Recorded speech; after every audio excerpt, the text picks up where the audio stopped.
I hope that every all of you fit and fine by the grace of Almighty Allah. I'm also done hearty with the mercy of Allah. আজকে আমি have কলোকেশনের দ্বিতীয় পর্বটি নিয়ে আসলাম। তো আজকে শুরুতেই রয়েছে হ্যাভ আ গুড টাইম। এর অর্থ হলো ভালো সময় কাটানো। উদাহরণস্বরূপ বলা যায় we had a good time yesterday. আমরা গতকাল ভালো সময় কাটিয়েছিলাম। আমাদের পরবর্তী কলোকেশনটি হলো have a cold, fever, headache.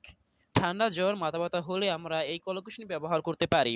উদাহরণ আই হ্যাভ এ হেডেক, আমার মাথা ব্যথা। আমাদের সপ্তম কলোকেশনটি হলো হ্যাভ আ ড্রিম। আমরা স্বপ্ন দেখা অর্থে হ্যাভ আ ড্রিম কলোকেশনটি ব্যবহার করতে পারি। যেমন I had a strange dream last night. গত রাতে আমি অদ্ভুত এক স্বপ্ন দেখেছিলাম। সো এই ছিল আজকের মতো। ভিডিওটি ভালো লাগলে ফলো করুন এবং লাইক করে সাথেই থাকুন। আসসালামু আলাইকুম।